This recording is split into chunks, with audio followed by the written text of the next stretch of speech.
What's up guys? So eto na guys yung yung kakain natin guys mga kadolo. Eto yung buhay ko sa probinsya. Grabe guys, kahit simpleng lang guys, sobrang sarap na to.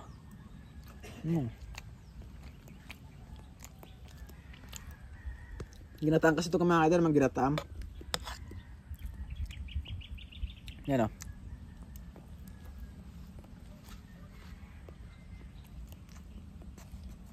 Tapos meron pa tayong kape, diba?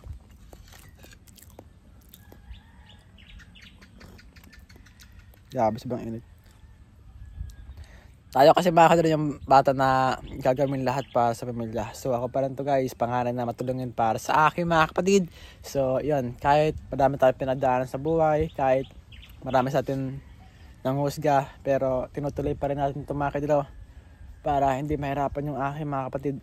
So ito guys yung natin, merienda natin guys. Ngayong hapon guys yan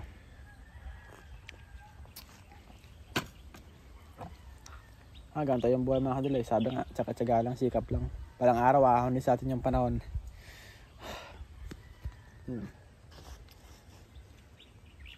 Tapos ito yung dito tayo guys, nagkakapit. Ito yung lutan natin Simpleng bahay lang yan guys, pero kahit sa simpleng bahay lang is at least yung tumitira is mabuti yung loob. So 'di ba? Kabutihan, mabuting tao. So, yan hindi naman natin guys kasalanan Marami kasi nagko-comment mga kadolo na hindi naman nila kasalanan na lumaki sila sa mayaman na buhay. Paano kung sabihin ko sa inyo mga kadolo na hindi naman namin kasalanan na lumaki kami sa hirap ng buhay? Kasi dalawang konsepto kasi mga kadolo Yung mayaman kasi mga kadolo, nabibili nila yung gusto nila. Samantalang yung mahirap, kahit sa simpleng bagay lang, marunong sila makontento. Kahit anong ulam sa lamesa, hindi sila pumipili. Pero, yun. Kasi mga kadolo, pinagdaanan ko yung hirap ng buhay. Halos, nagtrabaho ako sa palayan. Yan palayan yun guys, palayan yan. So, lumaban pa din tayo guys para sa pangarap. Kasi sabi nga pa, may pangarap ka, laban pa din. Magsusuko, and never surrender. So, yan lalagyan natin guys ng sausawan guys. May sili, may asin, grabe naman. Mantika. So kakain kami dito guys, Nico. Kain tayo guys. Kain tayo guys. So ito yung sausawan, grabe naman. At saka may kape. Sa ko yun Sa'yo na Oo. Sa'yo to. Yan tapos siya kanya yung kape. Para naman. Yan.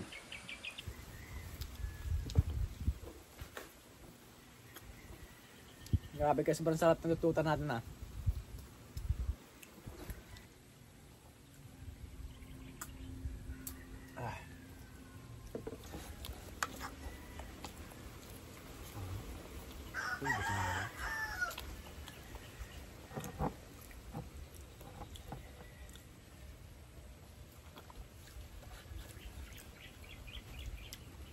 Ang sarap.